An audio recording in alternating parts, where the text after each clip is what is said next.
Muy buenos días, muy buenas tardes, muy buenas noches, dependiendo de la hora y del lugar en que me puedas escuchar. Soy Jorge Holguín Olate, columnista del Desconcierto, y en esta oportunidad te presentaré la columna de opinión del mes de agosto, titulada Ciudadanía Digital, la gran ausente de la actualización curricular en historia. Comenzamos. Acaba de finalizar la consulta pública de la propuesta de actualización curricular que abarca desde primer año de enseñanza básica hasta segundo medio. Para el Ministerio de Educación, la actualización curricular es, comillas, una oportunidad para abordar y reflejar grandes acuerdos sobre el currículum nacional, resguardando el principio de equidad, definiendo expectativas formativas desafiantes orientadas a construir una base cultural común, además de promover el acceso al conocimiento y a la formación de una sociedad democrática e inclusiva. Cierre de comillas. Esta contundente, pero a la vez desafiante declaración, forma parte de un proceso que se inició en este particular caso en 2022,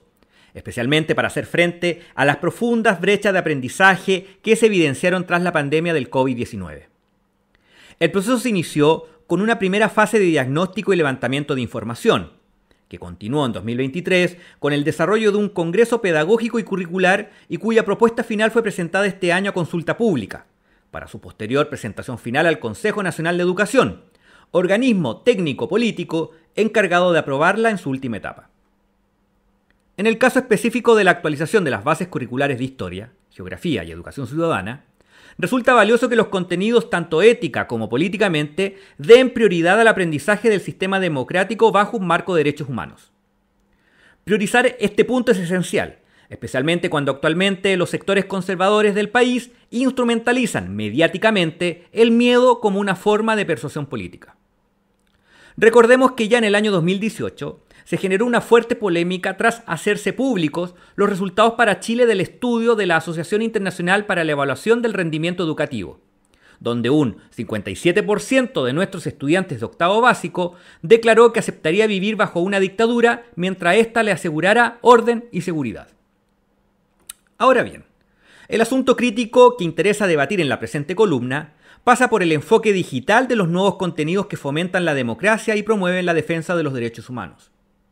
Si bien en el currículum nacional este proceso se sostiene pedagógicamente en los denominados objetivos de aprendizajes y también en los transversales, y no en las metodologías didácticas propias de la implementación de los contenidos, lo cierto es que lo digital no es meramente una metodología didáctica o un soporte tecnológico, sino que forma parte complementaria en lo conceptual de los contenidos mismos. Lo anterior es relevante porque, lingüísticamente, es importante declarar en esos contenidos las palabras clave que son las que finalmente construyen la realidad. En ese sentido, semánticamente, el concepto que engloba lo digital ya no solo implica lo que vendrá en el futuro, sino que ya es una realidad concreta del presente, especialmente ante el avance avasallador que actualmente está generando la inteligencia artificial a través de ChatGPT. De esta manera, lo digital ya no son solo los soportes o instrumentos TICs para abordar contenido, sino que hoy en día son un contenido en sí mismo. Bajo la actual actualización curricular, lo anterior es preocupante, ya que el concepto digital en el apartado sobre historia solamente es mencionado en un par de oportunidades, dejando un vacío hermenéutico grave en relación a una correcta interpretación teórica actual de nociones tan relevantes como son la ciudadanía digital o la historia digital. Si bien en el apartado curricular sobre tecnología e innovación no solo se menciona más de 80 veces la palabra digital, no esperaba menos, y que inclusive existe un ítem denominado ciudadanía digital, tras revisar exhaustivamente su propuesta, se concluye que su objetivo de aprendizaje al final se limita a ser un instrumento de soporte didáctico que media entre un mínimo conocimiento teórico reflexivo ciudadano y sus correspondientes audiencias digitales. Comprendiendo el loable interés ministerial y de algunos expertos al plantear que el sistema educativo chileno funcione interdisciplinariamente, como podría ser, por ejemplo, haciendo un esfuerzo en la interacción recíproca de enseñanza-aprendizaje que pueda acontecer, en este caso, entre la teoría ciudadana especializada propuestas en el área de historia con las propuestas digitales del área de tecnología e innovación.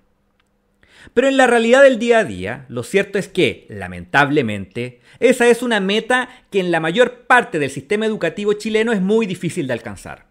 ya sea por falta de incentivos positivos entre los liderazgos educativos, los cuales realmente generen instancias colaborativas al interior de sus comunidades escolares, pero especialmente por temas más sensibles aún, como es el alto grado de carga y agobio laboral que sufren nuestros profesores y que ya, en lo que va de este año, lamenta la pérdida de 2 miembros del gremio. En definitiva, si bien el ajuste curricular es un avance necesario para la generación de una futura ciudadanía con derechos y deberes sociales, la presente columna propone que hasta que las malas prácticas laborales no sean extirpadas del sistema educativo, es necesario que el área de Historia, Geografía y Educación Ciudadana posea su propia unidad curricular sobre ciudadanía digital, y que para no sumar más carga laboral al área, se le dé prioridad por sobre otros contenidos. Solo de esa manera podremos dar cumplimiento real y concreto a la definición que hoy nos propone UNESCO, donde el ciudadano digital es aquella persona que cuenta con la habilidad para navegar en contextos digitales complejos y comprender sus implicancias sociales, económicas, políticas, educativas y laborales.